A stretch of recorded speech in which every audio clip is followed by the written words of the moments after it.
If you're in your poker career feeling like you could always be getting a little bit more, your results could always be better than they are, your performance could be cleaner, crisper at a higher level than it is, I'm going to give you something here that I think you're almost certainly missing, something that way back in the day when I first started playing poker, all of us winning players were really good at, but over time has really gotten phased out of the game with the increase of technical knowledge. I was telling one of my clients the other day about how you guys are all so freaking good at poker now. You guys know so much, but what you have lost in the process of that is this incredibly valuable element of curiosity about who you're going up against when you're in the battle. So if you imagine that you were playing against somebody who knew you completely, like even better than you know yourself. So imagine they understood your emotions completely. They knew exactly when you started to get frustrated. They know exactly when you are feeling really great. They know what upsets you and how to upset you. They know exactly what to say to put you in a state where you're going to be performing worse over time. Imagine how easy it would be for that person to beat you at poker, even if you were way better at understanding the technical side of the game than them. And this is the aspect of the game that I think has really gotten lost over the years as technical knowledge has ramped up, is this idea of, hey, we're here playing poker, human to human. That's what Doyle Brunson said in one of his books that I read early on, really made an impression on me. He said, poker is a game played by people. At the end of the day, no matter what happens in terms of the strategic developments and who's doing what, at the end of the day, you are playing against one other person. Your best bet to make as much money as possible, to dominate them when you're playing them as much as possible, is to understand them at the deepest level possible. And I think this is where poker players have gone wrong in the last 10, 15 years or so, is that the basis of the game has shifted from, I want to understand you deeply so that I can crush you.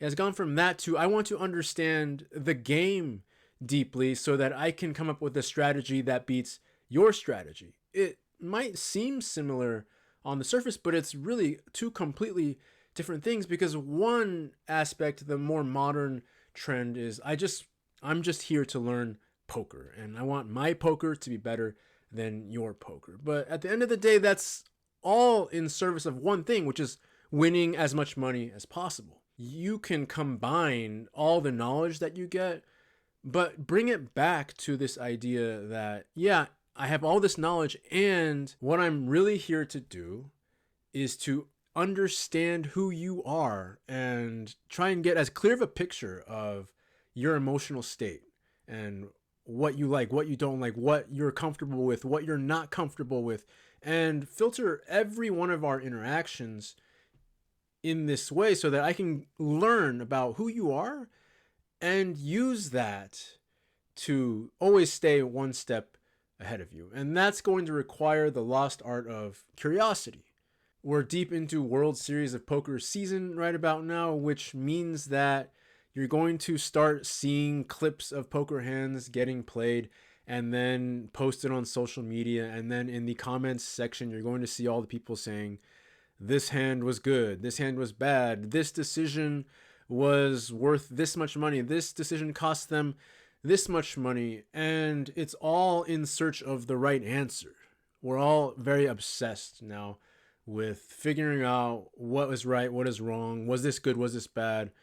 And when you get caught up in this, there's one critical thing you're not doing.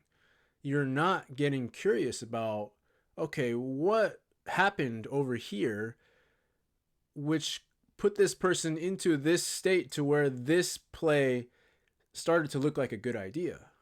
What can I learn about what I just saw?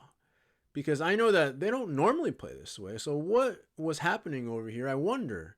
What could they have been seeing? What could they have been feeling?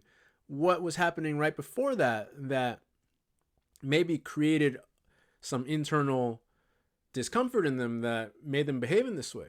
See, I don't see any discussion about stuff like that. And I certainly don't see any people getting curious about, and how does that happen to me? Right? That's where you've got to always take it as, what causes me to get into these uncomfortable states?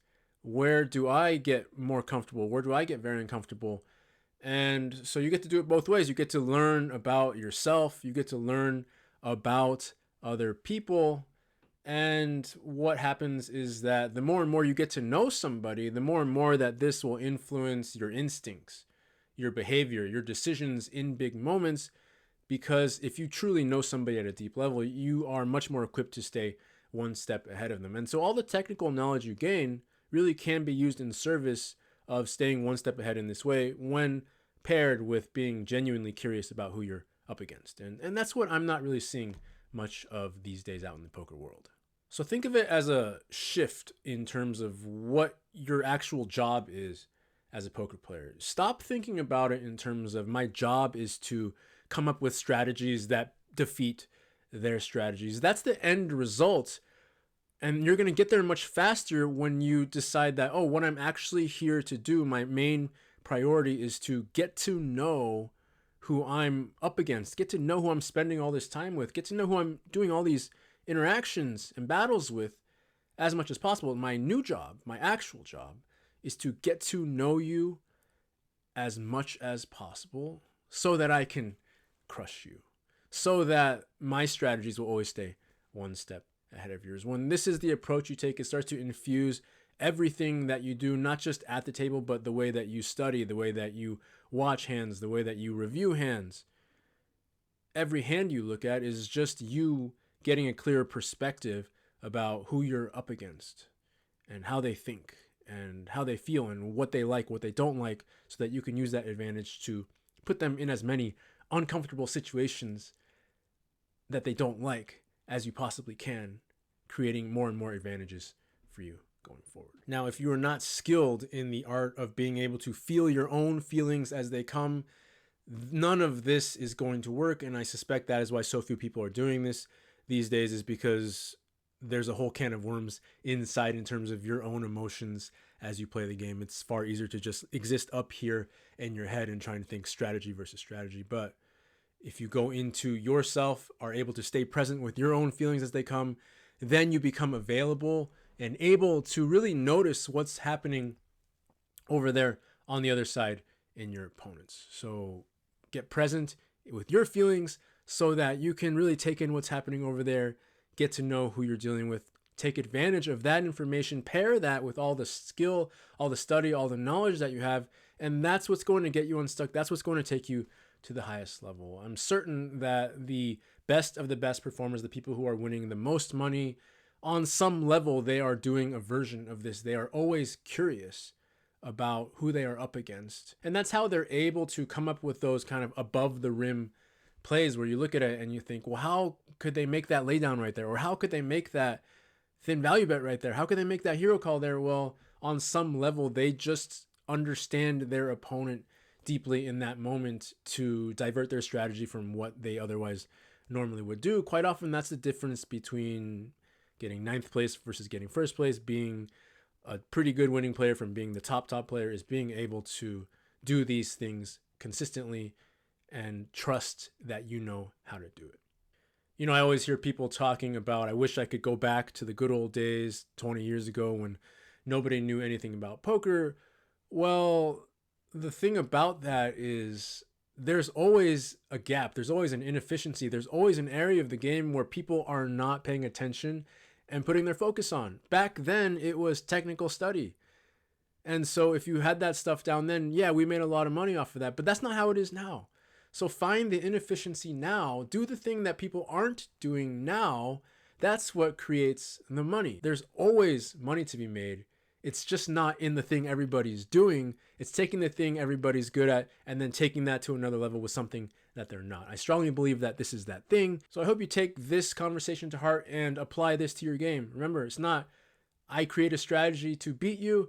It's I get to know you as deeply as possible through all of our interactions so that my behavior will start to shape in ways that naturally stay one step ahead of you and win faster, win more, move up faster. All the things that you want, I think, lie within there. All right, if you enjoyed this topic, you want to hear more about this, highly recommend you check out my daily email newsletter, pokerwithpresence.com. I talk about this stuff every single day. It really gets into your brain so that it starts to become a part of your regular game. It's completely free to join. Hope to see you there. We'll see you on the next video.